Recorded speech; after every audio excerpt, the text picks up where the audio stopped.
गोविन्दाय नमो नमः। श्रीकृष्णाय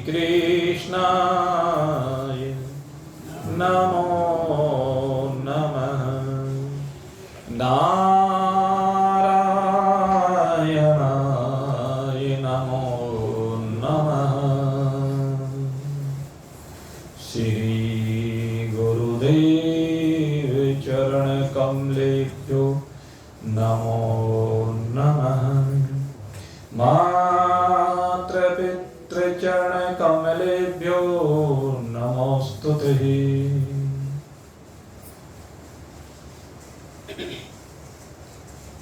पुनीत पावन नवरात्रियों की दिव्य अलौकिक बेला पर अपने जीवन का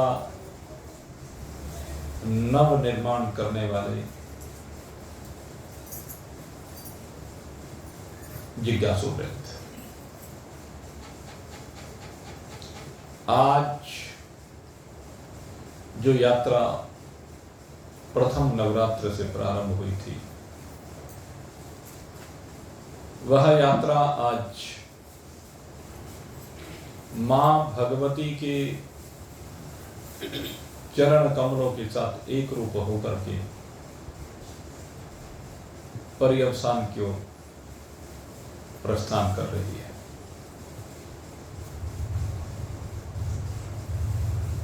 और इस यात्रा का जो प्रयोजन प्रथम दिवस हमने निश्चित किया था, वह मृत्युर्मा अमृतम गमन, मृत्यु की सीमा से बाहर निकलकर अमरता में विराजमान होने की बात कही गई थी।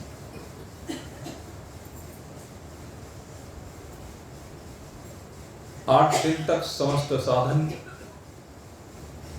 हमने माता के विभिन्न स्वरूपों का वंदन करते हुए, नमन करते हुए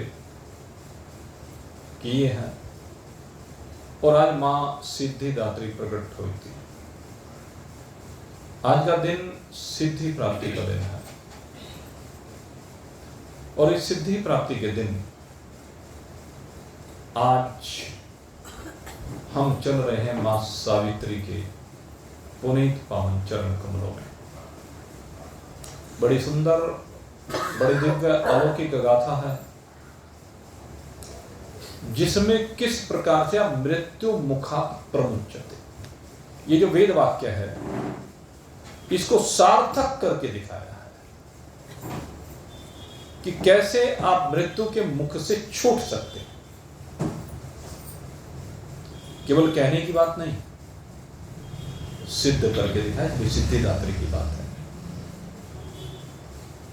हम किस प्रकार से मृत्यु के मुंह से छूट करके अमरता को प्राप्त कर सकते हैं, आज उस दिशा में पुनः कदम बढ़ाए जा रहे हैं। और ये कदम माता सावित्री की ओर हम बढ़ा रहे हैं, राजा अश्वपति के साथ। एक राजा हुए अश्वपति जी, बड़े धर्मात्मा हैं। और ये महाराज अश्वपति जी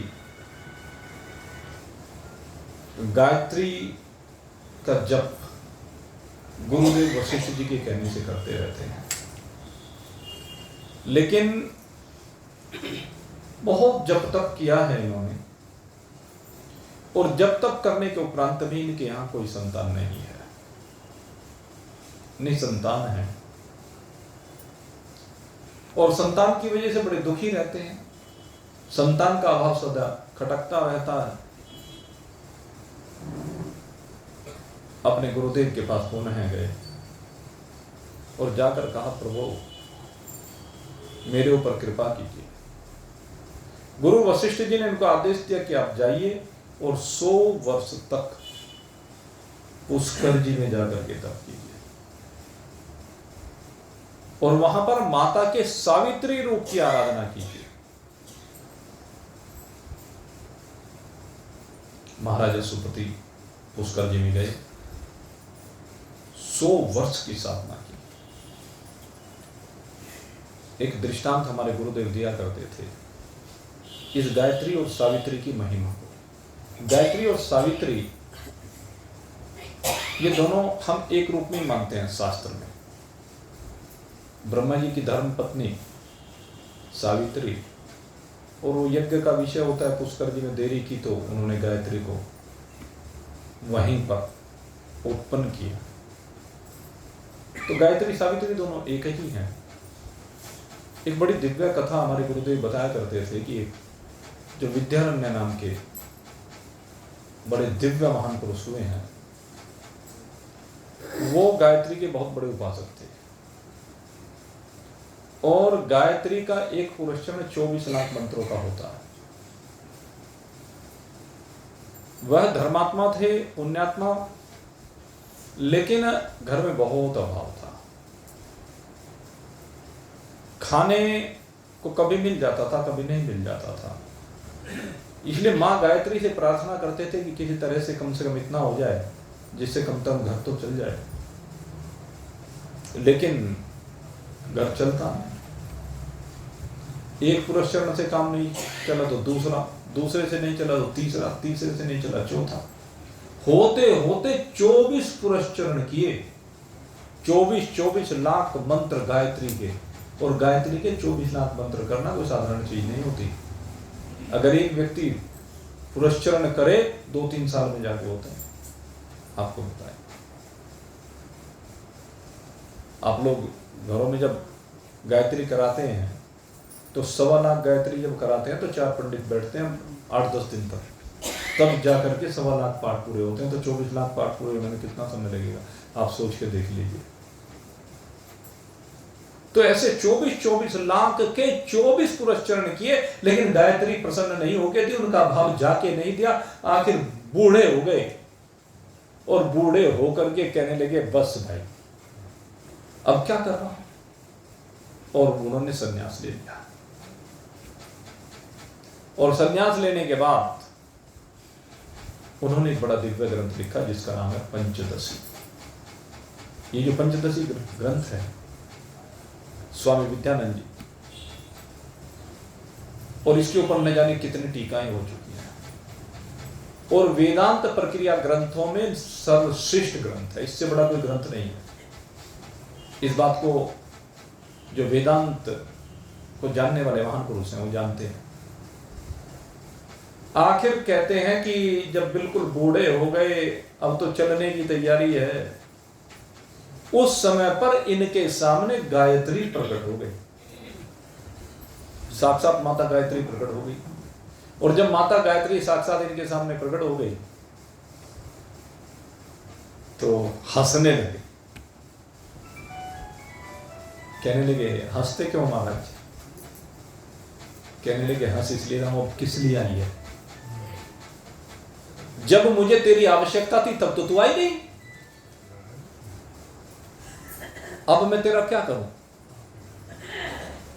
सीधी सी बात।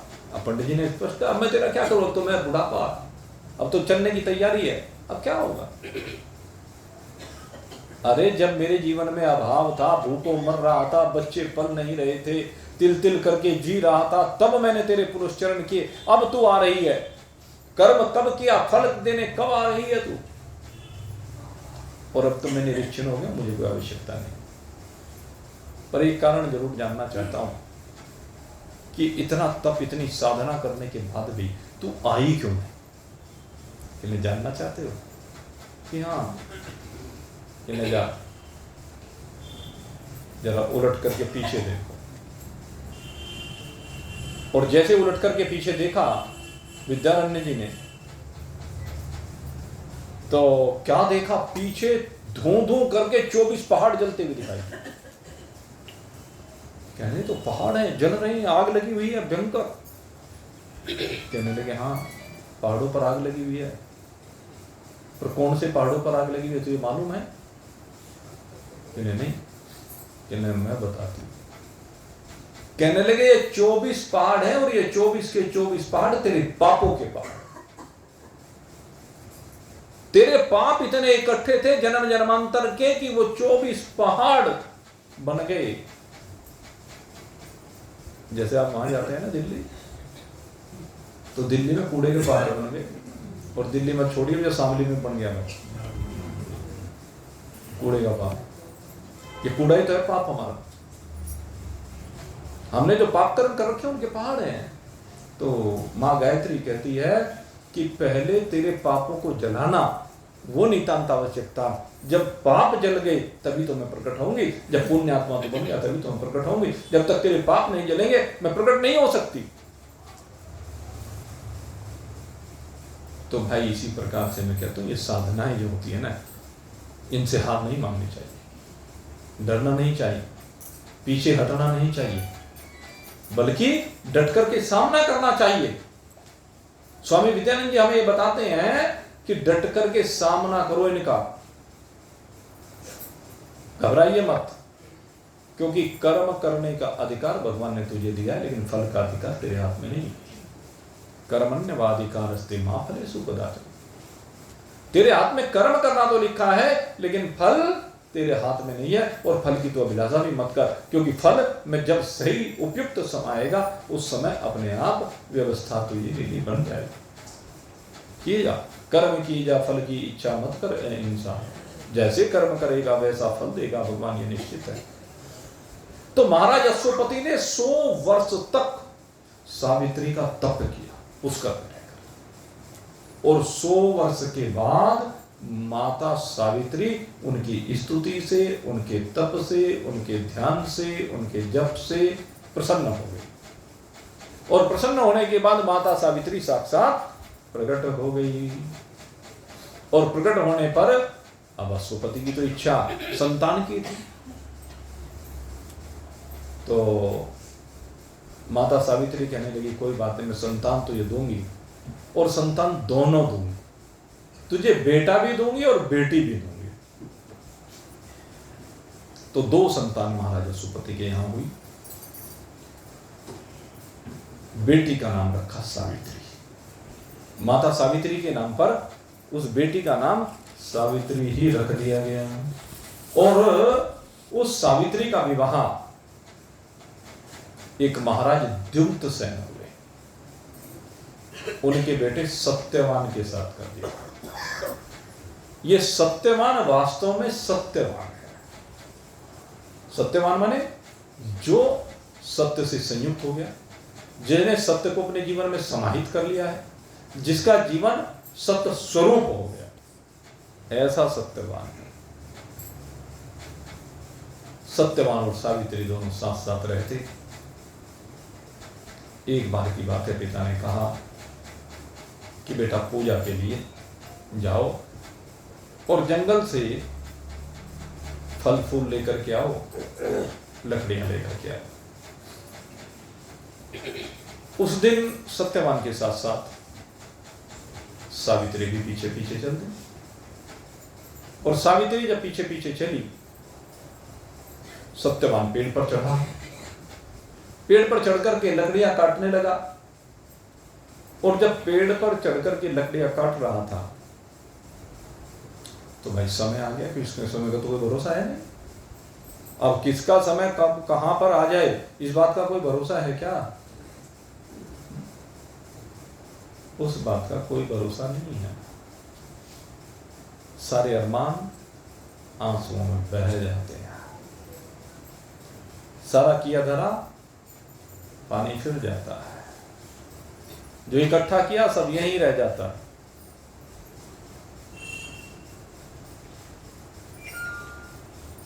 अब किसके साथ क्या परिस्थिति हो कोई भरोसा थोड़ा ही ना है।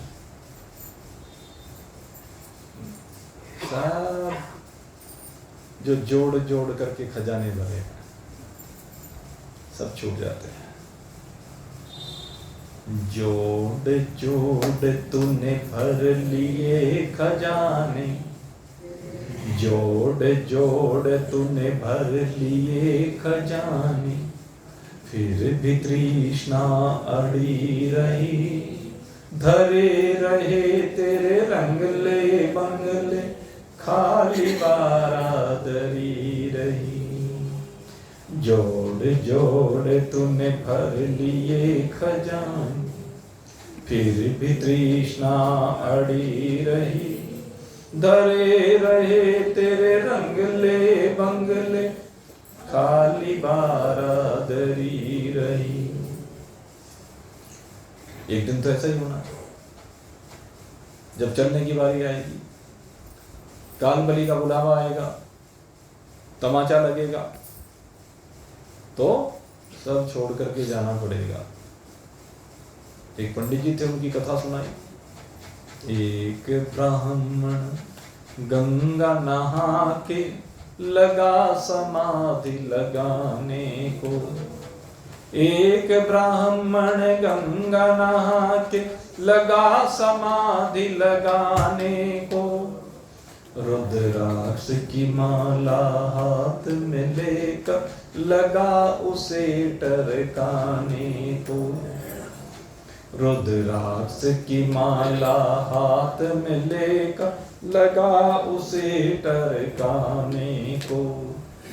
काल बलि का आया झोंका, माला हाथ में पड़ी रही। धरे रहे तेरे रंगले बंगले, खाली बारादरी रही। जोड़ जोड़ तूने भर लिए खजान, फिर भी तृष्णा अड़ी रही। धरे रहे तेरे रंगले बंगले, खाली बारादरी रही।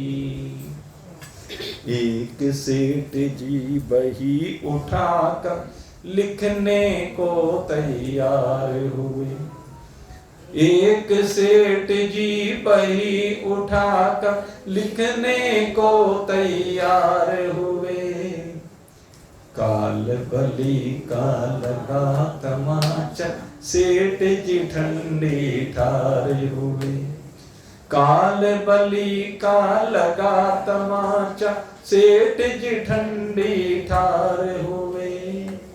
लिखने वाला चला गया और कलम कान पर धरी रही।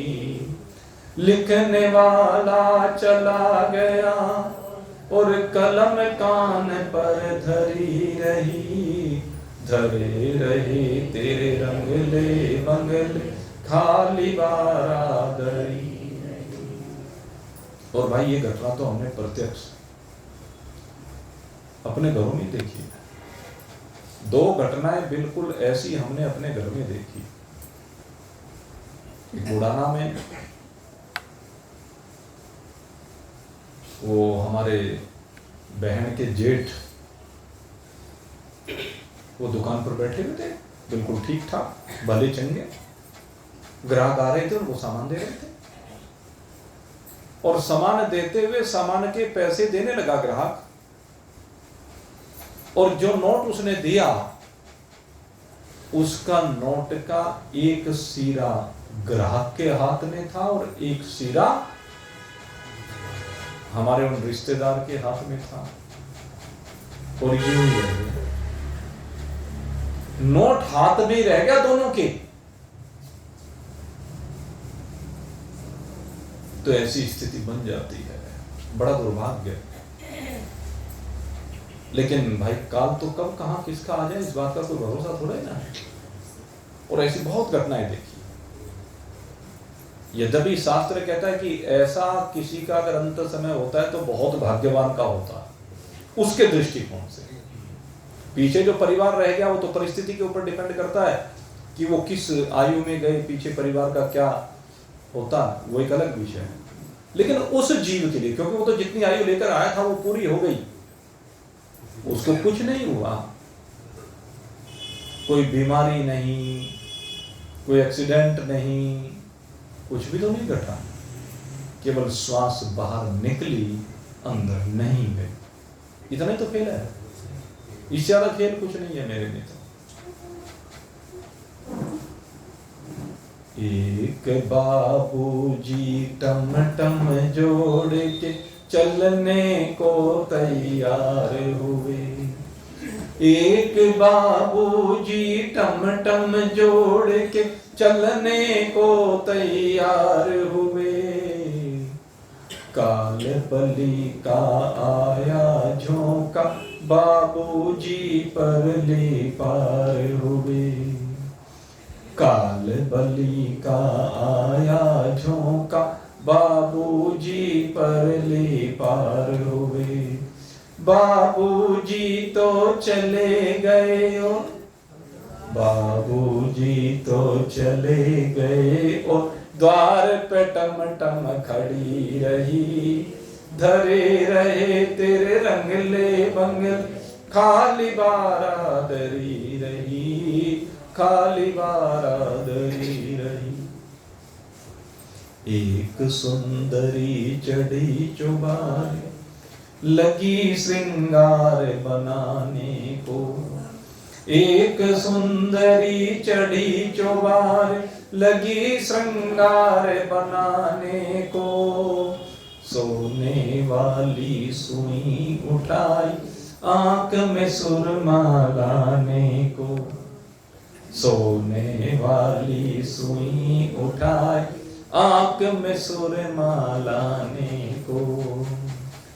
काल बलि का आया झोंका, काल बलि का आया झोंका, सुर में दानी पड़ी रही। दाए रहे तेरे रंगले बंगले, खाली बारादरी रही।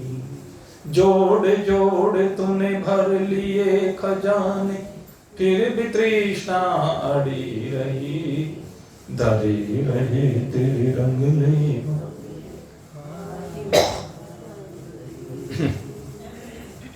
चेतो प्राणी अब तो चेतो, इसीलिए कहते हैं अब तो चेत जा। जैसे इनके साथ ये उदाहरण देकर के समझाया है ना, एक दिन तेरे साथ भी यही होगा और सबके साथ यही होगा। ये मत सोचना कि ये इन्हीं के साथ हुआ। प्राण जाने में तो इतना ही समय लगता है बस। कोई बीमार होके जाता है तो प्राण जाने का समय नहीं है वो तो पापों को भोगने का समय है। बीमारी में रोते रोते कराते कराते पीड़ा पाते पाते जो आदमी खाट पर पड़ा रहता है वो उसके पापों की सजा है। जितने भी पाप कर रखे हैं, चाहे कोई भी हो भाई, क्या साधु क्या संत गृहस्थी, कोई भी हो, सबको अपने कर्मों की सजा भोगनी पड़ती है। ठीक है, आज धर्मात्मा बन गए, लेकिन पूर्व में पाप कर रखे हैं ना, उनको भोगना पड़ेगा। अवश्यमेव भोक्तव्यम कृतम कर्म शुभाशुभम च। शुभ और अशुभ जो भी कर्म कर रखे हैं उन सबको भोगना ही पड़ेगा। लेकिन यह है कि आगे के लिए तो सही कर लीजिए। तो इसीलिए कहते हैं चेतो प्राणी अब तो चेतो, आगे का कुछ ख्याल करो। चेतो प्राणी अब तो चेतो, आगे का कुछ ख्याल करो। मुख से सीताराम कहो, चाहे राधे श्याम कहो।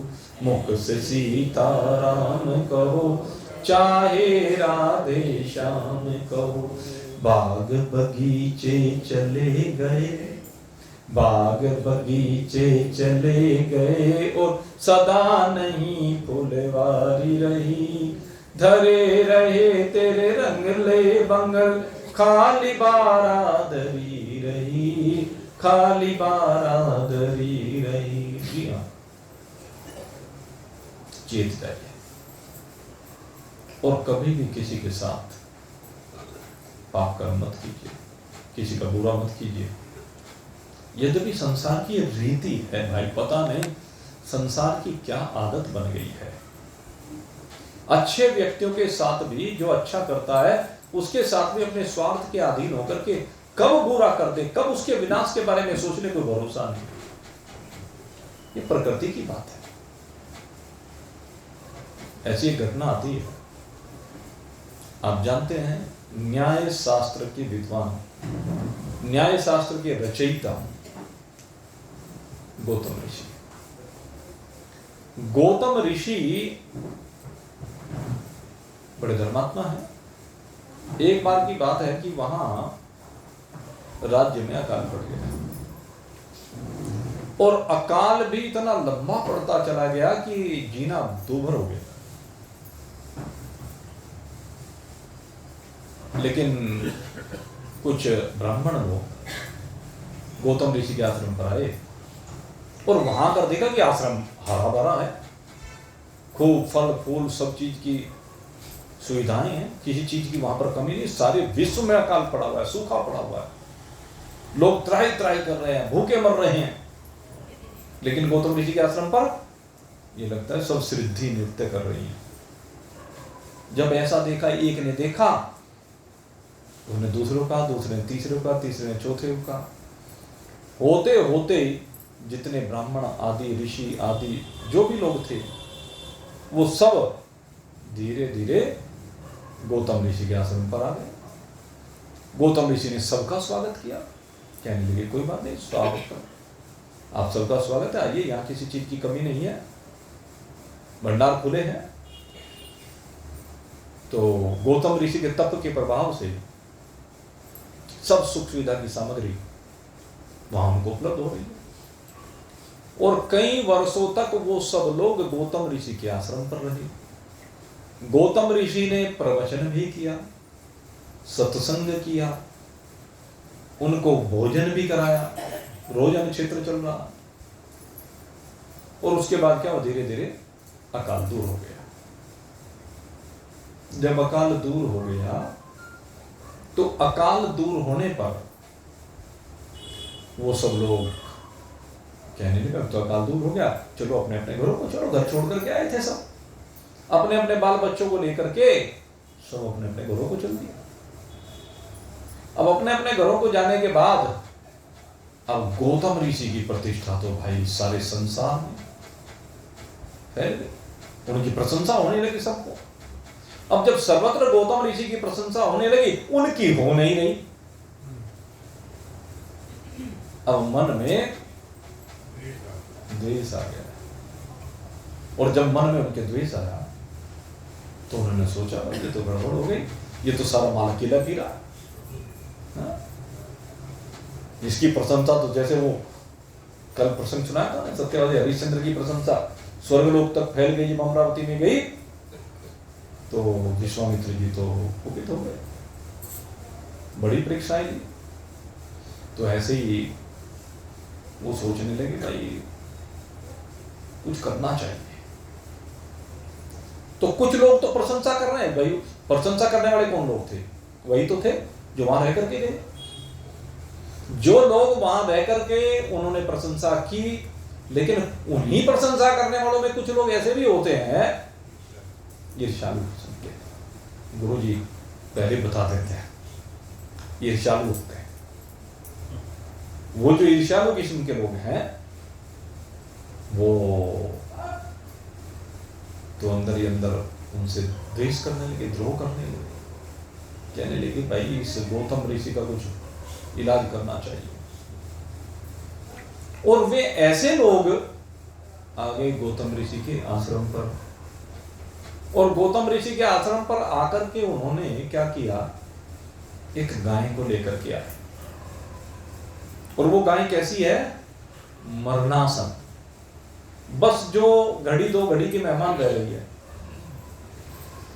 और जब देखा कि तो घड़ी दो घड़ी के मेहमान है, उसे ला करके जो कुटिया का दरवाजा था गौतम ऋषि का, उसके आगे खड़ी कर दी। उन्होंने दरवाजा बंद कर रखा था। अब जब दरवाजा खोला, दरवाजे के आगे गाय खड़ी हुई है। उन्होंने कहा भाई फुस फुस फुस करते जैसे हैं, लेकिन वो हटी नहीं वहां से। क्यों नहीं हटी, क्योंकि वो इतनी दुर्बल हो गई थी, उसके अंदर वो सामर्थ्य नहीं रह गई थी कि वो एक कदम भी आगे बढ़ा सके। जब नहीं हटी तो आखिर गौतम ऋषि अंदर से एक छोटी सी डंडी सी उठा करके लाए, और वो डंडी लेकर के उस गाय को उससे भगाने लगे। और जैसे डंडी का स्पर्श गाय से हुआ, तुरंत गाय के प्राण वहीं निकल गए। और जैसे गाय के प्राण निकले, उन सारे जितने ब्राह्मण थे वे मेरे सामने प्रकट हो गए जो द्वेष करने वाले थे, ईर्ष्यालु थे, और कहने लगे गौतम ऋषि ने गाय को मार दिया, गाय को मार दिया, गाय को मार दिया, गो हत्या है। अब तो गौतम ऋषि के ऊपर गो हत्या का आरोप लगा दिया। अब गौतम ऋषि ने देखा, अरे भाई मैंने कहा गाय मारी, अरे हमारे सामने मारी, ये डंडी ले रहे हैं इससे मारी। अब तो वहां पब्लिक जुड़ गई। अब जब पब्लिक जुड़ गई, अब उन्हें तो मजा आ गया, कहने के गौतम ऋषि को हत्या। अब तक तो इसकी प्रशंसा हो रही थी, लोकांतरों में इसका यश फैला हुआ था, अब तो देखो कैसे धूमिल हुआ। लेकिन गौतम ऋषि ने वहां पर मां भगवती की आराधना की, कहने मां जो कर्म मैंने नहीं किया आज उसके कारण से सजा मिल रही है, मुझे कोई बात नहीं, हो सकता है कोई प्रारब्ध का भोग हो, लेकिन मैं गो हत्या का पाप अपने सिर लेकर के जाना नहीं चाहता, क्योंकि गो हत्या ब्राह्मण हत्या ये सबसे बड़े पाप माने गए हैं। इनको मैं अपने सिर लेकर के नहीं जा सकता। मैं वो सब कुछ झेल सकता हूं, लेकिन ये चीज नहीं झेल सकता। और जब उन्होंने स्तुति की गौतम ऋषि ने, तो मां भगवती प्रकट हो गई, और मां भगवती ने प्रकट होकर के सारी जो लोग इकट्ठे थे, भीड़ इकट्ठी हो रही थी, आज गौतम ऋषि की कृपा से अगर देखा जाए तो उन सबको मां भगवती के दर्शन हो गए। सबने माता को नमन किया, और माता ने आकर के कहा कि गाय तो अपने प्रारब्ध से गई है, और ये इनका षड्यंत्र है, जो उनसे आगे आगे खड़े हुए शोर मचा रहे हैं ना, ये इनका षड्यंत्र। तो भाई लोगों का काम क्या है? कहने का है, कहेंगे। कभी कहने वालों की चिंता मत करना। अगर यदि कहने वालों की चिंता करते तो जिंदगी में कुछ नहीं कर सकोगे। ये मैं आपको बिल्कुल सत्य बात बता रहा हूं, सबका अपना अनुभव भी होगा। आप शुभ काम करते जाइए, जो कोई कुछ कह रहा है कहने दो, जो कुछ कह रहा है वो अपने लिए कह रहा है। गुंबद की आवाजें लौट करके अपने पास आएगी। गुंबद में जो भी कुछ आप कहते हैं तो अपने पास आएगा। गुंबद में खड़े होकर के भगवान का नाम लोगे तो लौट करके भगवान का नाम कई गुना होकर के आपके पास आ जाएगा। गुंबद में खड़े होकर के गाली दोगे तो गाली भी कई गुनी होकर के आपके पास ही आएगी। यही कर्मों का खेल। तो गौतम ऋषि की प्रशंसा तो फिर होने लगी। क्यों होने लगी? कहने लगे अब तक तो इसने अकाल को दूर किया था, अब तो इसकी कृपा से भगवती के दर्शन हो गए। अब तो वो तो अब उन लोगों को तो काटो तो चुल्लू और पानी में डूब मरो। ऐसे लोगों की बात यही तो होती है। खैर मेरे मित्रों, हमें अपने जीवन को संभालना है। ये जो कथाएं हैं ये अपने जीवन को संभालने के लिए है। मौत से कभी डरना नहीं चाहिए, क्योंकि मौत कभी होती नहीं। जो डरते हैं सो मरते हैं, अपने अज्ञान के कारण से मरते हैं। अब यही कथा आपके सामने आ गई है। उस दिन जब सत्यवान पिता के लिए फल फूल और लकड़ी लेने के लिए चले, तो एक पेड़ की डाल पर बैठे, और पेड़ की डाल पर बैठ करके लकड़ियां काटने लगे। और लकड़ी काटते काटते, जो मैं कहता है कब आ जाए समय, इस बात का कोई भरोसा नहीं है। सत्यवान की कुछ आयु भी नहीं, अभी तो सत्यवान की कुछ आयु भी नहीं, अभी विवाह हुआ था सावित्री के साथ। लेकिन वहां तो जितनी लिखती गई है उस समय पर जाना ही पड़ेगा, भले ही चाहे कोई भी क्यों ना हो, कितना ही बड़ा धर्मात्मा क्यों ना हो। आप देखिए स्वामी रामतीर्थ की आयु कितनी थी, भगवान शंकराचार्य की आयु कितनी थी? कुछ भी नहीं। स्वामी विवेकानंद बहुत अल्प आयु में।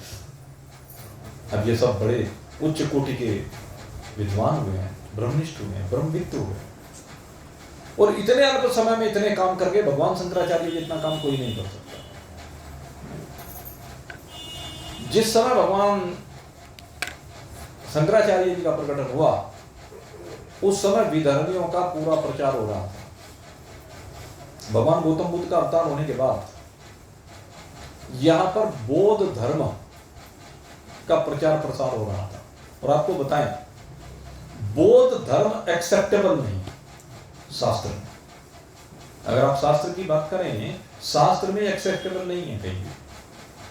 ये जो भगवान गौतम बुद्ध का अवतार, वो हमारे अवतार हैं, हमारे भगवान हैं, इसमें कोई दो राय नहीं, लेकिन उन्होंने जो उपदेश दिया वो उपदेश स्वीकार्य नहीं है।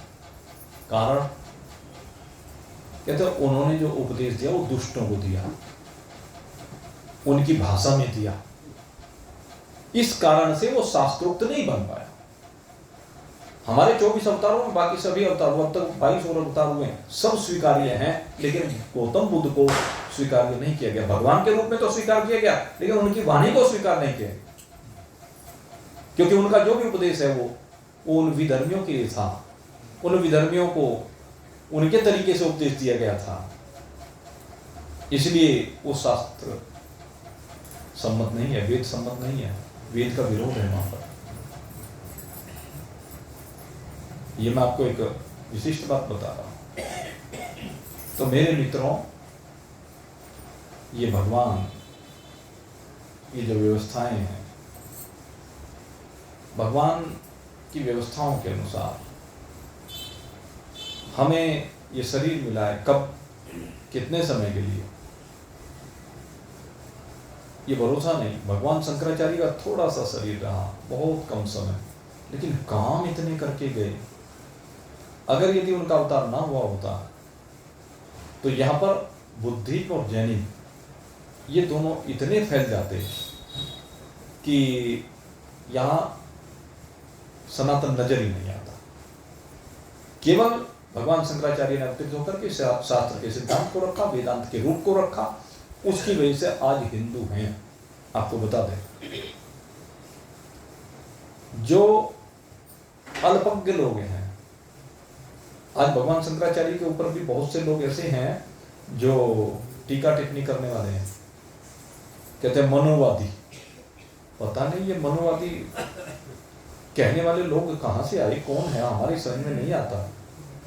अरे तुम मनु की संतान नहीं हो क्या? संसार में कोई ऐसा प्राणी नहीं, सबके आदि जनक मनु महाराज ही हैं। फर्क तुम्हारी सोच खराब है, इसलिए तुम मनुवादी सोच बताते हो। मनुवादी सोच तो जिस दिन जीवन में धारण कर लोगे ना, सबका कल्याण हो जाएगा। क्योंकि मनु जी ने मानवों के लिए जो सिद्धांत दिया है, वो मानवों के लिए दिया गया सिद्धांत, वो उनके कल्याण के लिए है, कहीं पतन के लिए नहीं। और उसमें कोई ऊंचा नीचा नहीं है। ये जो ब्राह्मण, क्षत्रिय, वैश्य, शूद्र ये कहा गया है, इनमें ऊंचे नीचे के दृष्टिकोण से नहीं कहा गया है, ये केवल कर्म के दृष्टिकोण से कहा गया। और कोई भी कर्म ऊंचा और नीचा है ही नहीं। संसार में सब प्रकार के कर्मों की आवश्यकता है, सब प्रकार के कामों की आवश्यकता है। ज्ञान की भी आवश्यकता है, बल की भी आवश्यकता है, व्यापार की भी आवश्यकता है, सेवा की भी आवश्यकता है, और उन सबको नमन किया गया है। नीचा ऊंचे की बात नहीं है, लेकिन कुछ लोगों ने नीच ऊंच की बात करके और भेद बना करके ये मनुवादी सोच को पैदा कर दिया। मनुवादी सोच दिव्य है, लौकिक है, इसको समझना चाहिए। भगवान शंकराचार्य ने जो हमारे सामने रखा, ये जो कहने वाले हैं, अब उनसे पूछ के देखो, अगर यदि तुम भगवान शंकराचार्य ना हुए होते तो आज तुम ना होते, तुम दूसरे धर्म में कन्वर्ट हो चुके होते। वे जितने दूसरे धर्मों में परिवर्तित हुए हैं, वे कायर लोग थे। आप सब लोग हिम्मती लोग हैं, जिन्होंने अपना कन्वर्जन नहीं किया। हिम्मत वाले तो आप ही हैं, जो विधर्मी आए, विधर्मों ने अत्याचार किया, विधर्मों ने बल प्रयोग किया, लेकिन आप पीछे नहीं हटे। विधर्मियों ने दबाने का प्रयास किया, लेकिन आप पीछे नहीं हटे। धन का दबाव देना चाहा, पीछे नहीं हटे। लालच में, बल से, किसी प्रकार से आप पीछे नहीं हटे। तो धन्य है आप लोग, जिन्होंने अपनी सनातन परंपरा को जीवित रखा है। लेकिन इस सनातन परंपरा में अब भेद उत्पन्न करने की आवश्यकता नहीं है, दूसरे धर्मों के चक्कर में मत पड़ी। ये जितने दूसरे धर्म लिख रहे हैं ये हमें बहकाने के लिए है, और लोग इनके चक्करों में पड़ करके अपना विनाश कर रहे हैं। भगवान शंकराचार्य जी ने जो हमें ज्ञान प्रदान किया है उसके ऊपर चिंतन करना चाहिए। भगवान शंकराचार्य जी हमारे सबसे बड़े, मैं कहता हूं, सिद्ध पुरुष हुए। हमारे लिए सबसे अधिक पूजनीय अगर कोई है तो भगवान शंकराचार्य, मैं कहता हूं। भगवान शंकराचार्य जो काम हमारे लिए करके गए हैं वो आज तक किसी ने नहीं किया। इस बात को मैं बिल्कुल खुले मन से कहता हूं। आचार्य समाजी लोग भगवान शंकराचार्य की न जाने कितनी निंदा करते हैं, और मैं कहता हूं तुम अगर जीवित हो तो उनकी वजह से हो। आज तुम हिंदू हो तो केवल उनकी वजह से हो, सनातन हो तो केवल उनकी वजह से हो, अन्यथा अब तक कन्वर्ट हो चुके हो तो कभी भी। इसलिए तुम्हें सोचना चाहिए।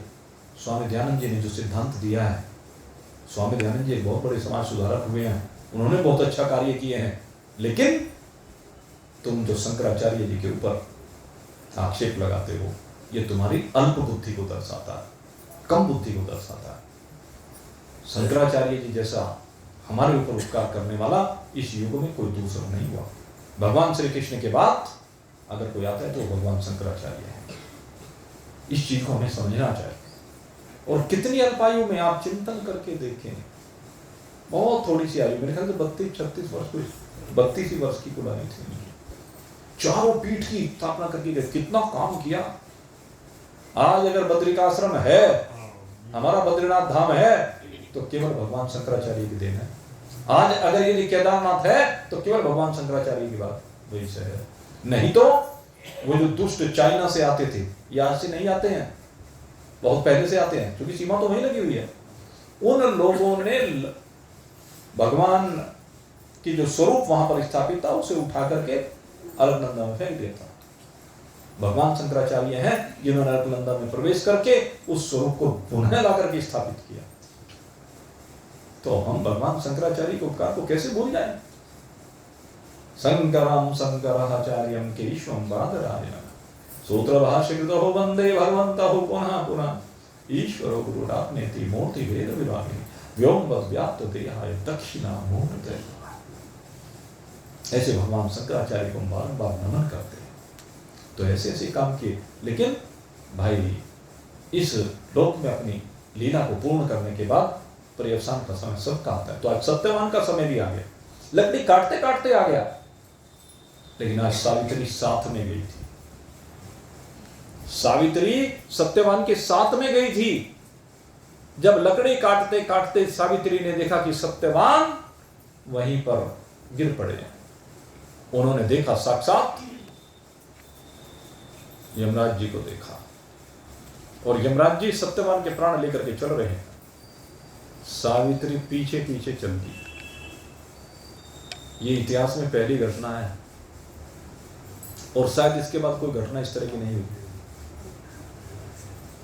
ये सावित्री पीछे पीछे चल देती है क्योंकि इसको यमराज जी दिखाई दे रहे हैं, और उस दिखने के पीछे कारण क्या है? देखने के पीछे कारण है उसका तप। यमराज हमें सबको देखना चाहिए। दिख तो रहा है, मानते नहीं। बताओ किसे नहीं दिख रहा है? आंखों पर चढ़ा हुआ चश्मा यमराज को दिखा रहा है। बाल जो सफेद हो गए हैं वो सबको दिखा रहे हैं, भले रंग के काले कर लिए आपने। भगवान कहते हैं काले से धोले हो जाओ, और आप धोले को काले करते जा रहे हो। अरे जीवन में सफेदी लानी है, काली नहीं लानी है। भगवान तो काली को दूर कर रहे हैं, और तुम इस सफेदी, आती हुई सफेदी को फिर से काला, ये काले करना। चिंतन कीजिए। ये सब यम का दरवाजा दिखाने के लिए है। यमराज को साथ साथ दिखा रहे हैं, तो सावित्री तो साथ साथ देख लिया, और जब सावित्री ने देख लिया तो पीछे पीछे चल दी। अब जब पीछे पीछे चल दी तो यमराज जी ने देखा, कहने लगे सावित्री कहां रही हो? कहने लगे भाई आप मेरे पति को लेकर जा रहे हैं, इसलिए आपके पीछे पीछे जा रहे हैं। कहने लगे इनकी आयु पूर्ण हो चुकी है, जितनी आयु लेकर के आए थे वो पूर्ण हो गई, इसलिए अब जाओ तुम। अब कर्मानुसार इनके आगे की गति होगी। तुम्हारा समय भी है, इसलिए तुम जाओ, अपने समय को तुम्हें अब पूरा करना है। कहने लगे महाराज आप कहते हैं कर्मानुसार गति होती है, मैं जानना चाहती हूं ये कर्म क्या है। सावित्री यमराज जी से पूछ रहे कि कर्म है क्या। यमराज जी ने समझा, मन वाणी और शरीर की जितनी भी चेष्टाएं होती हैं, समझ लेना इस बात को, ये उपदेश यमराज जी दे रहे हैं सबको। कहते हैं मन वाणी और शरीर की जो क्रियाएं होती हैं, जितनी भी प्रकार की चेष्टाएं होती हैं, वो सब कर्म कहलाती हैं।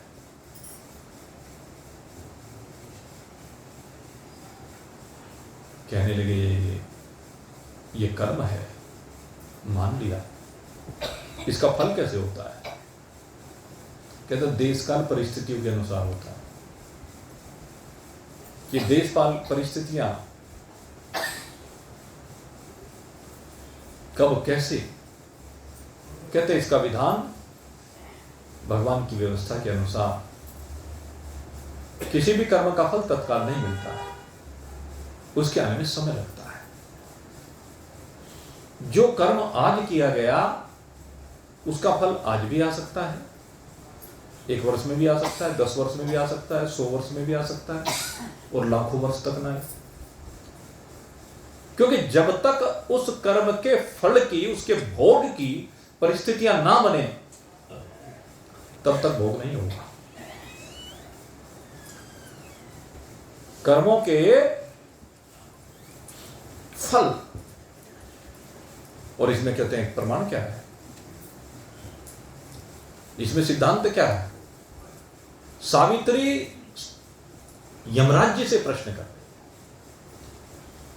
कि इसकी प्रक्रिया क्या है। कहते प्रक्रिया यही है कि जितना कर्म किया है उतना ही भोग मिलेगा, न कम न ज्यादा,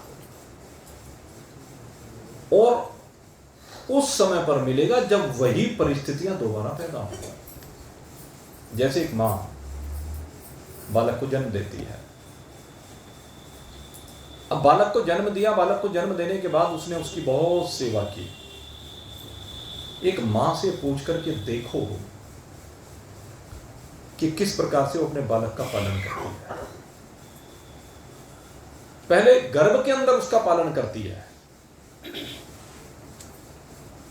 वो उसके शरीर का अंग होता है, उसके शरीर के अंगों से निर्मित होता है, उसके शरीर में जो भी भोजन जाता है उसी से उसकी भोजन की पूर्ति होती है,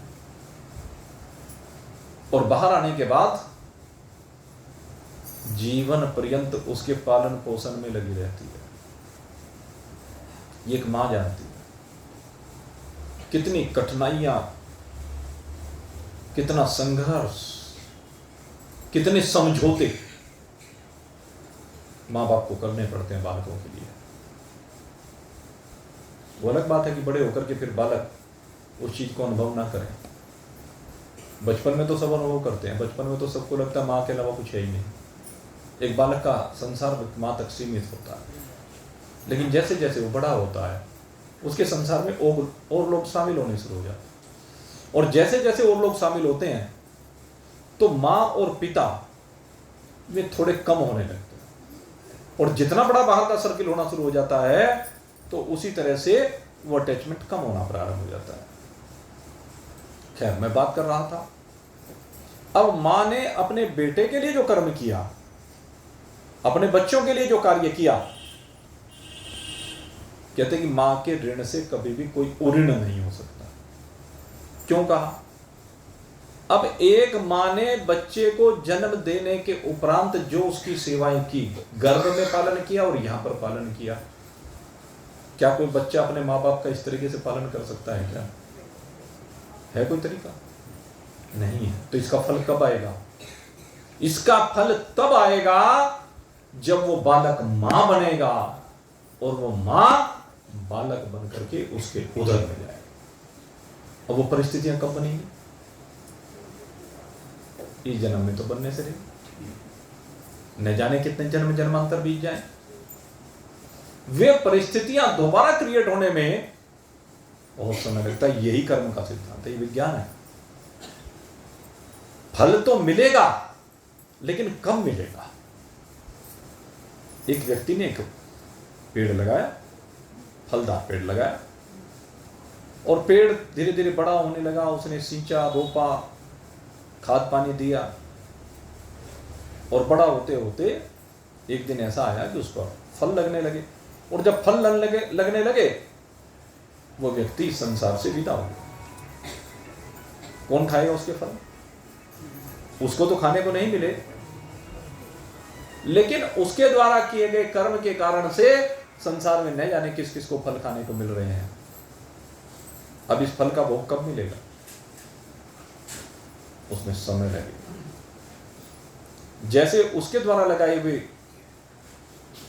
वृक्ष के फल दूसरे खा रहे हैं, ऐसे एक समय आएगा जिन लोगों ने फल खाए हैं वो भी पेड़ लगाएंगे, और वो पेड़ लगाएंगे तो उसके फल वो भी खाएगा। यह कर्म का सिद्धांत। कर्म तो भोगना जरूर पड़ता है, कोई ऐसा कर्म नहीं है जिसका भोग ना हो।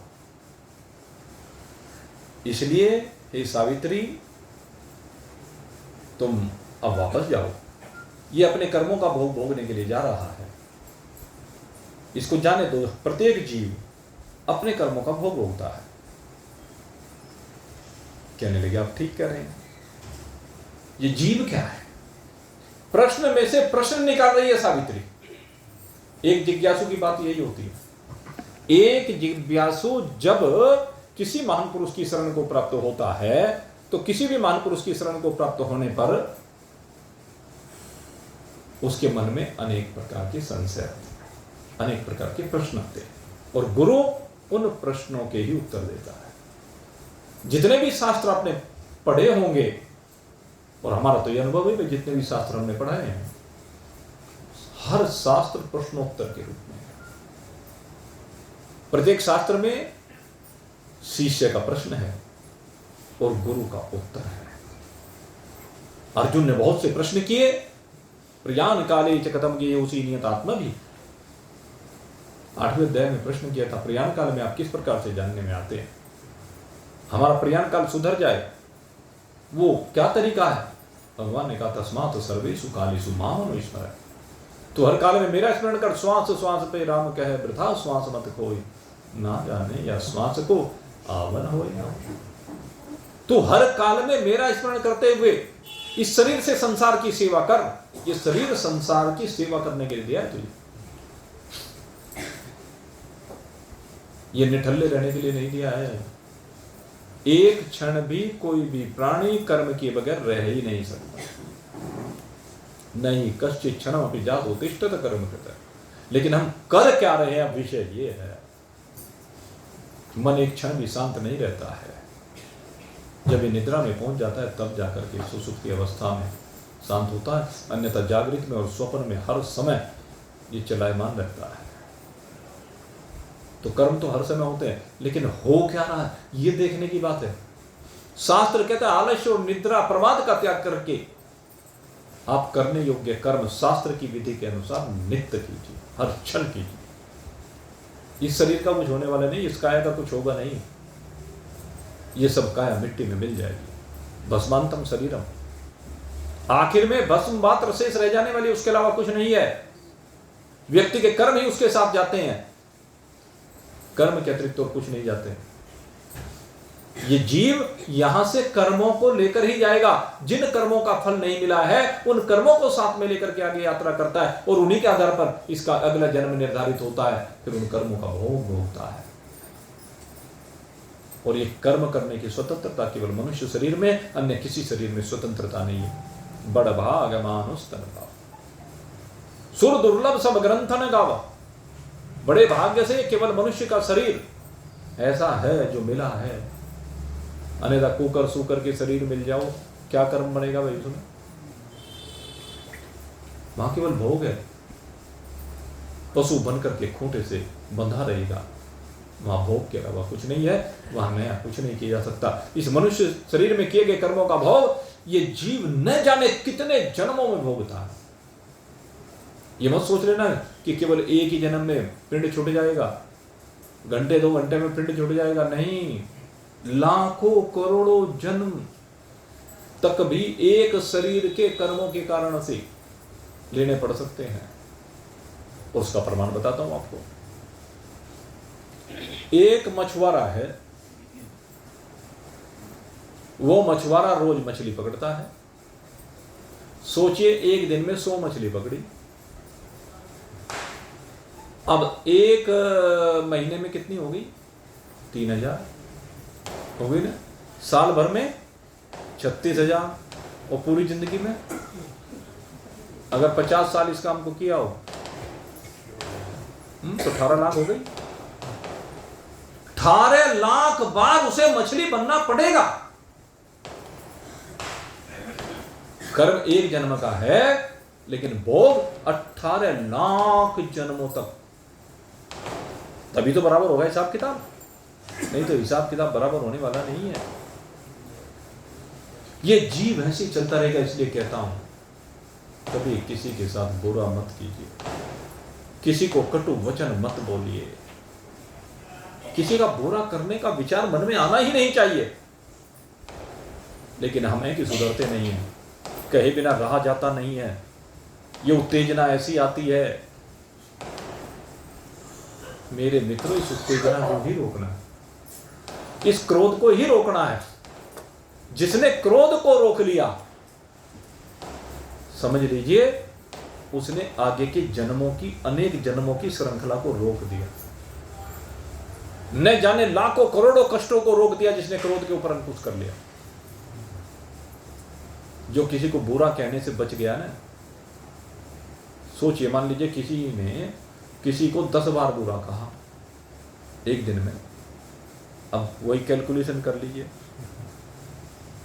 रोज 10 आदमियों को बुरा कहता है तो इतने जन्म लेने पड़ेंगे, उतना बुरा सुनना पड़ेगा, तब जाकर हिसाब किताब बराबर होगा। जितने लोगों का बुरा किया है उतनी बार जन्म होगा और उनके साथ बुरा होगा, तब हिसाब बराबर होगा। नहीं तो हिसाब बराबर कैसे होगा? व्यवस्था कहते हैं कर्म प्रधान विश्व कर राखा, जो जस करे ही सो तस फल चाखा। सीधा सूत्र है। तो सावित्री पूछ रही है अब इस जीव के बारे में, कहने लगे तो फिर श्रृंखला अनंत है, अनंत श्रृंखला है। ये तो जन्म मरण का चक्र फिर समाप्त होगा ही नहीं, निरंतर चलता रहेगा। एक मनुष्य शरीर के द्वारा लाखों करोड़ों जन्म होते रहेंगे। कहने लगे हाँ बात तो ठीक है, इस जीव को इन शरीरों में जाना पड़ेगा। कहने छुट्टी कैसे हो? कहने जीव को समझे पहले। जीव है क्या? कहते अविद्या उपहित चेतन, इसका नाम जीव है। ये अविद्या उपहित चेतन क्या है? गुरुदेव समझाइए।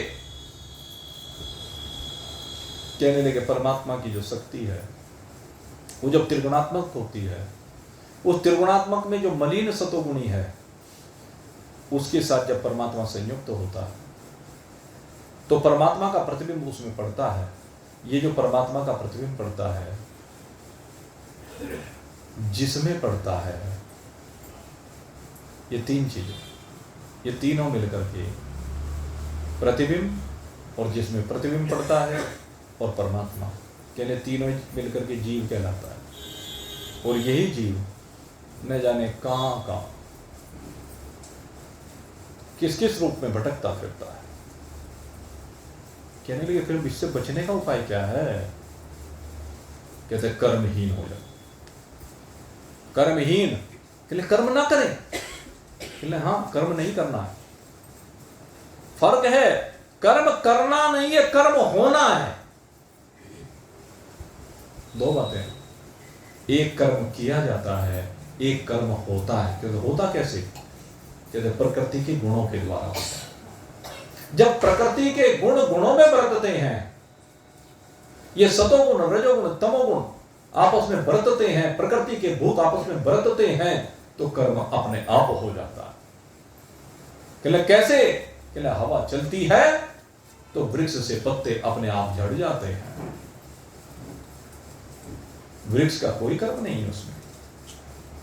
और पत्ते जब झड़ जाते हैं तो वृक्ष को उन झड़े हुए पत्तों से कुछ लेना देना नहीं है, कोई चिपकाव नहीं।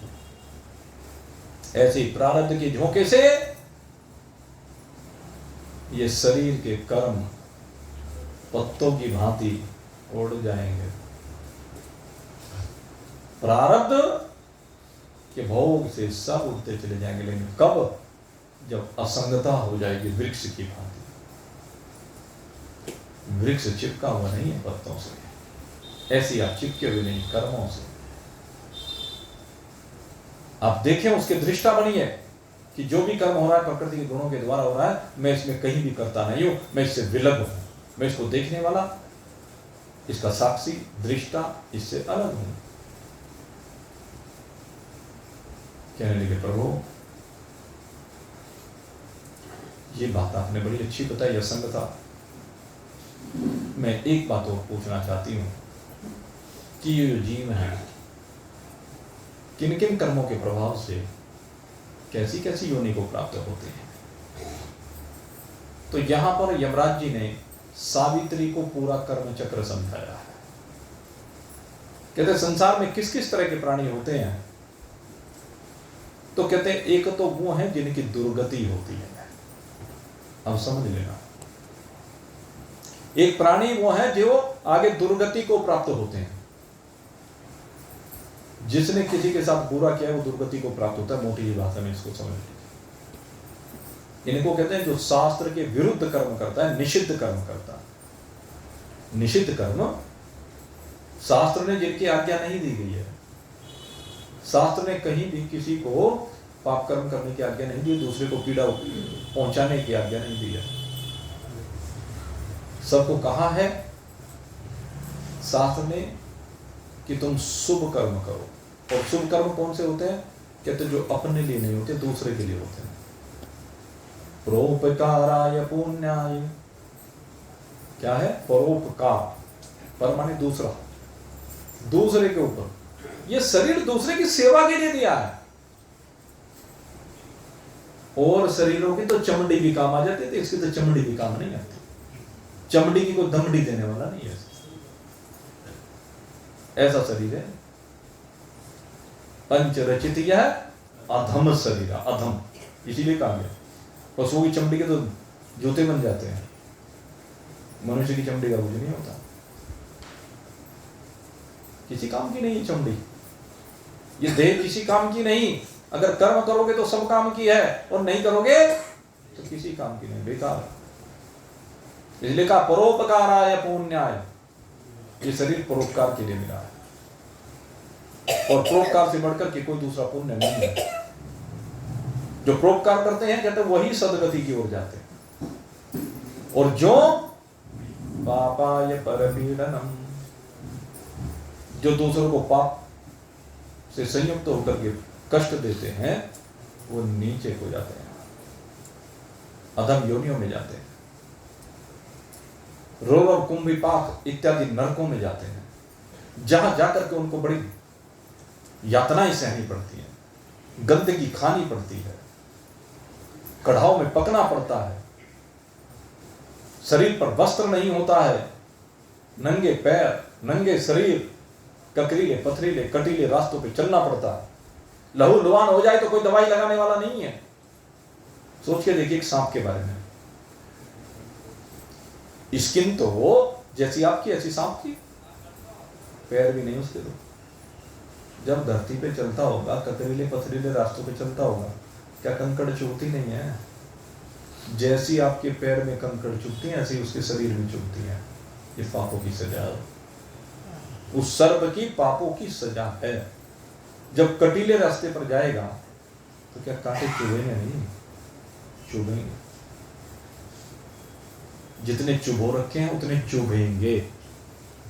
ये कटु वचनों से जितने कांटे अपने मिलने वालों को, रिश्तेदारों को, परिवार वालों को चुभो रखे हैं, वो चुभेंगे, बेसुध पिता में बच नहीं पाए।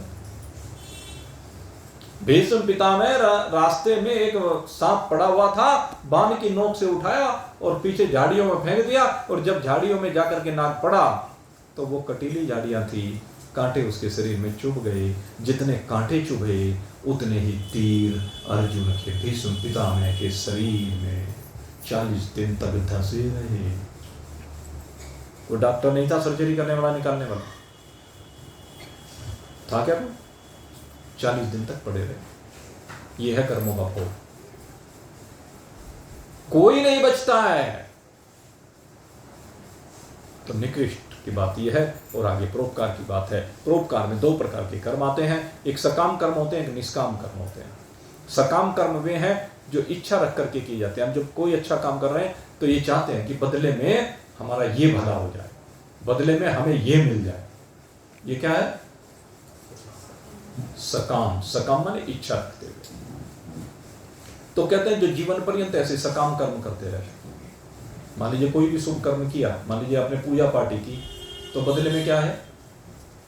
बदले में आप चाहते हैं हमारे पितृ तृप्त हो जाएं, बदले में आप चाहते हैं मेरा रोजगार चलने लगे, बदले में आप चाहते हैं मेरे यहाँ बच्चे अच्छे हो जाएं, बदले में नहीं जाने हम क्या क्या चाहते हैं। तो इनको कहते हैं सकाम कर्म। तो सकाम भाव से जब कर्म किए जाते हैं तो सकाम किए हुए कर्म उनका फल यही मिल जाता है। और इन सकाम कर्मों के कारण से कहते हैं स्वर्ग लोक तक की प्राप्ति हो सकती है। यही लोक से लेकर के स्वर्ग लोक तक इसकी गति है। इसके बाद कहते हैं निष्काम कर्म। निष्काम कर्म मानी यही जो अच्छे कार्य हैं ये आपके स्वभाव में शामिल हो जाए, आपके स्वभाव बस होते रहें, आप करने वाले नहीं। जब भी कोई भी अवसर मिला, कोई भी शुभ काम का अवसर मिला, जैसे शिव कुमार जी बैठे हुए हैं, जोड़ से भी संस्था में जुड़े हुए, जब भी कुछ खाने पीने का प्रोग्राम हो है तो सबको खिलाने वाले में सबसे आगे रहते हैं।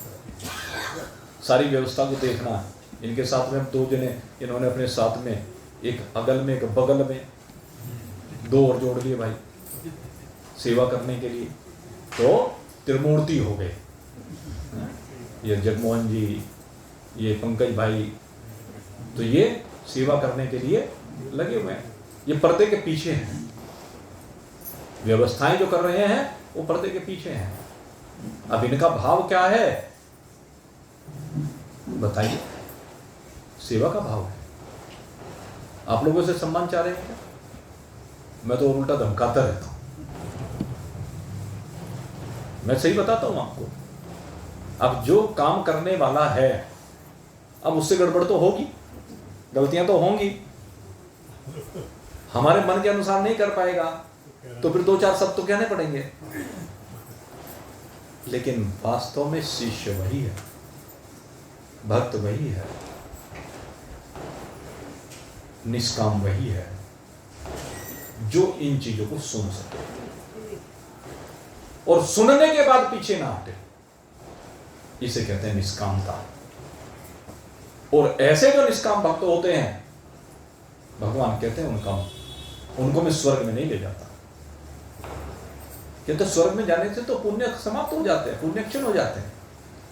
ऐसे भक्तों को कहते हैं मैं उनके अंतःकरण का कीचड़ बाहर निकालता हूं, उनका मन बाहर निकालता हूं, और उनके मल को बाहर निकाल करके कहते हैं अब मैं उनके ऊपर ये उपकार करता हूं कि उनका ध्यान भगवान की तरफ लगे, मेरी तरफ लगे। और मेरी तरफ पहले वो सगुण रूप से लगते हैं, गुणों के सहित मेरे से प्रेम करते हैं, मेरे किसी स्वरूप को अपना इष्ट बना करके वो मेरा ध्यान करते हैं, चिंतन करते हैं। ये सगुण साधना, साकार की साधना है। और धीरे धीरे कहते हैं इस सगुण साकार साधना से क्या होता है? कहते हैं इस स्थिति में, इस शरीर का परित्याग होने पर, कहते हैं इस सगुण साकार साधना के कारण से ये भक्त भगवान के लोक तक जा सकता है।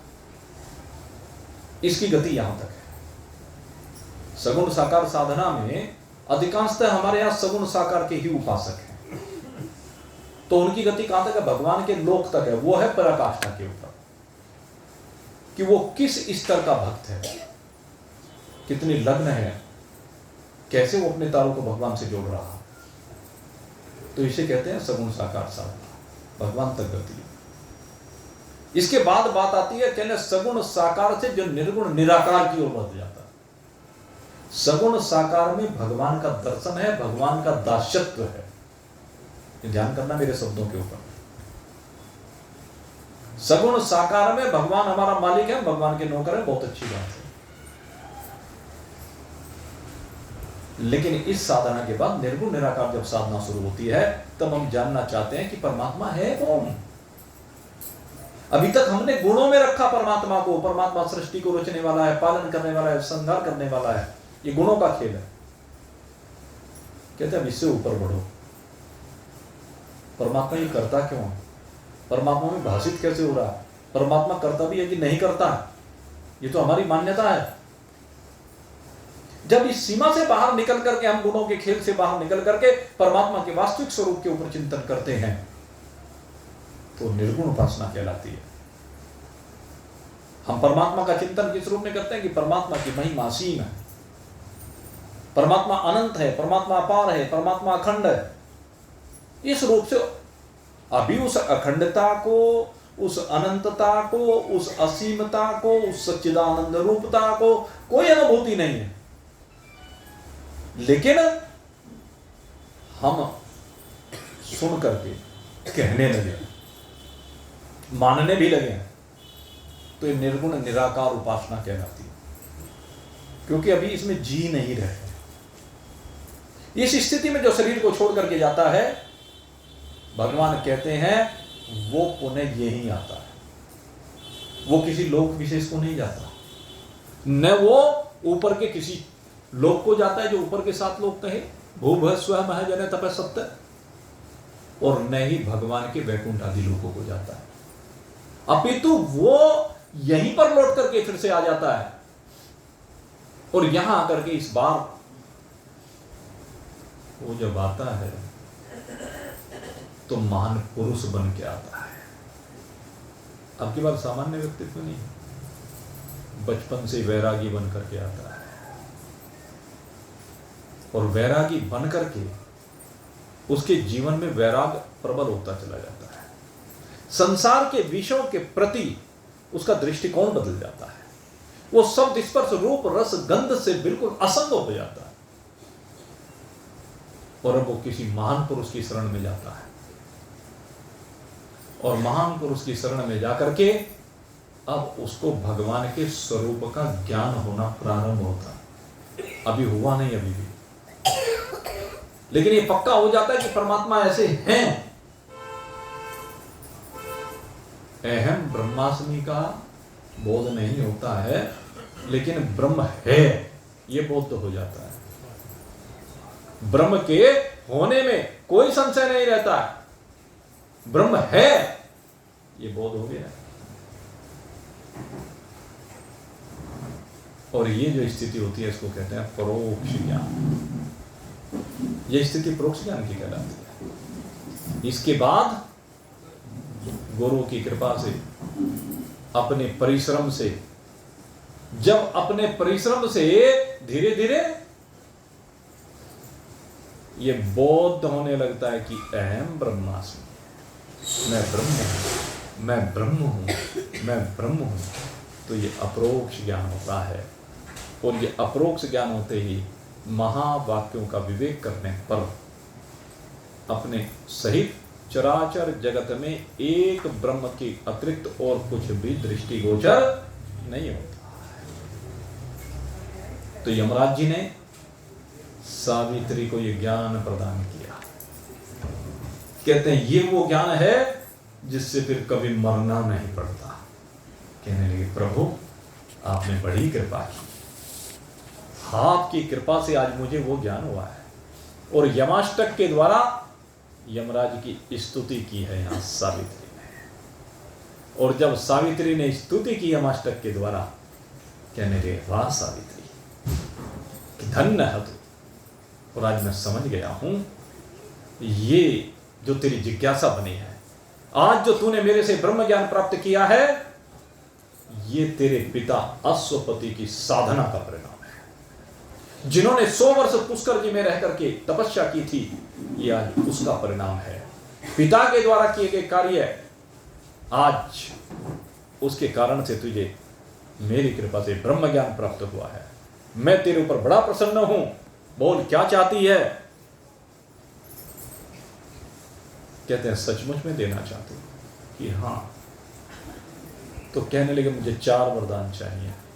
लौकिक रूप से सावित्री ने 4, क्योंकि अभी शरीर का प्रारब्ध है और जब तक प्रारब्ध पूरा नहीं होता है तब तक शरीर की आवश्यकताएं हैं। तो ये जो शरीर की आवश्यकताएं हैं, कि क्या चाहती हो।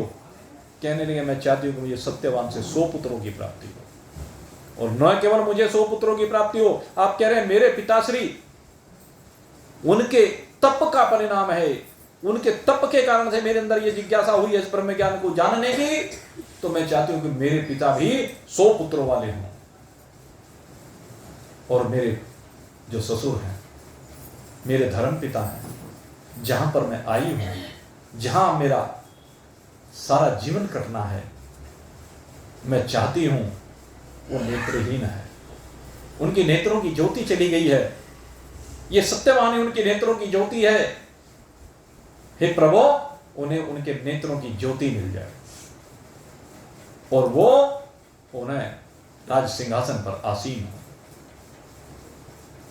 और सबसे बड़ी बात अंत में कहा कि हे प्रभु, मैं ये चाहती हूं कि मैं 1 लाख वर्षों तक यहां अपने पति के साथ विराजमान रहूं, और अंत में हम दोनों जब हमारे शरीर का एक प्रारब्ध पूर्ण हो जाए तो हमें संसार की माया व्यापे नहीं, हम अपने स्वरूप में विराजमान होकर के इस शरीर का परित्याग करें। धर्मराज जी कहने लगे वाह, मन प्रसन्न हो गया। तथास्तु तथास्तु तथास्तु, ऐसा ही होगा। और ये कहकर के धर्मराज जी फिर चल देते हैं, सत्यवान को लेकर जा रहे हैं। सावित्री फिर पीछे पीछे। कहने लगे अब क्या हुआ। कहने लगे प्रभु आपने वरदान दिया है, आप वरदान कैसे पूरा होगा। कहने क्या मतलब, जब सत्यवान को आप लेकर जा रहे तो आपका वरदान कैसे पूरा होगा। आपने कहा मुझे सत्यवान से 100 पुत्रों की प्राप्ति हो, आपने वरदान दिया है। कहने लगे सावित्री, आज मैं इस सृष्टि के नियमों में परिवर्तन कर रहा हूं, और सृष्टि के नियम में परिवर्तन करके आज तेरे पति जो मृत्यु को प्राप्त हो गए थे, वो मृत्यु से अमरता की ओर अब बढ़े। ये वरदान मैं तुझे दे करके जा रहा हूं, और लो तुम अपने सत्यवान को प्राप्त करो। इस प्रकार से सावित्री ने सत्यवान को प्राप्त किया, मृत्यु के मुख से लेकर के आए। लेकिन मेरे मित्रों, ये लौकिक बात है। प्रतीकात्मक बात यह है कि जिस समय जीव अपने स्वरूप का बोध प्राप्त कर लेता है, अपने आप को अहम ब्रह्मास्मि रूप से अनुभूत कर लेता है, फिर मरने की बात रहती है। ये है वास्तविक मृत्यु के मुख से बात। यही उपदेश यमराज जी ने सावित्री को दिया है। यही उपदेश महान पुरुष सदा से देते आए हैं, और इसी उपदेश के द्वारा कल्याण होता है। आप सभी का कल्याण हो, हमारी भी यही शुभ भावना रही है सदा। हमारे गुरुदेव ने सदा यही उपदेश जीवन पर्यंत अपने भक्तों को दिया है। जो भी भक्त उनकी शरण में आया है वो मृत्यु के मुख से पार हो गया है। आज ये श्रीमद् देवी भागवत के माध्यम से इन 9 दिनों में जो भी उपदेश आपको दिया गया, भगवान वेदव्यास जी कह रहे हैं हे जन्मेजय, आज इस भागवत का पारायण हो रहा है। अब तू मुझे बता, तेरे अंदर जो अपने पिता की गति को लेकर के संशय था, क्या हो रहा। कहते नहीं प्रभु, मैं मां भगवती की महिमा को साक्षात अनुभूत कर रहा हूं। अब मेरे पिता परीक्षित, उनकी सदगति हो गई है, वो भगवान के लोक में विराजमान हो गए हैं, और ये सब आपकी कृपा से हुआ है कि मेरे पिता अब मुक्त हो गए हैं। सूत जी भी सोनक आदि ऋषियों से पूछते हैं। सोनक आदि ऋषियों ने बहुत बहुत धन्यवाद किया है गुरुदेव का कि आपकी कृपा से श्रीमद् देवी भागवत हमें श्रवण करने को मिली। हम आभारी हैं आपका, आपके चरणों में कोटि से प्रणाम करते हैं। ये ग्रंथ कैसा है। वेद सारमिदं पुण्यम पुराणम द्विज सप्तमः वेद पाठ समं पाठे श्रवणे च तथैव हि। ये वेदों का सार है, वेदों का पका हुआ फल है। इसके श्रवण करने से जीव अपने स्वरूप में विराजमान होता है। और ये कह करके भगवान वेदव्यास ने और श्री सूत जी ने, कार्तिकेय जी ने, जो अगस्त्य मुनि उनसे कथा सुन रहे थे, जहां जहां ये कथा हो रही थी, उन्होंने शुभ भावों के साथ इस कथा को विश्राम दिया। आइए अब इस कथा का अंतिम मंत्र आपके सामने रखा जा रहा है। मैं बोल रहा हूं, फिर आप बोलें, यहीं पर फिर विश्राम देंगे। सच्चिदानंद रूपान तां गायत्री पादितां नमामि ह्रीं देवीं नमामि ह्रीं देवी नमामि ह्रीं देवी धियो यो नः प्रचोदयात् ॐ ऐं ह्रीं क्लीं चामुण्डाय विच्महे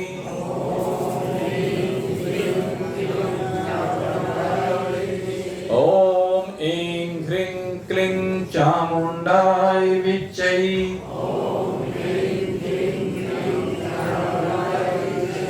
ॐ ऐं ह्रीं क्लीं चामुण्डाय विच्महे।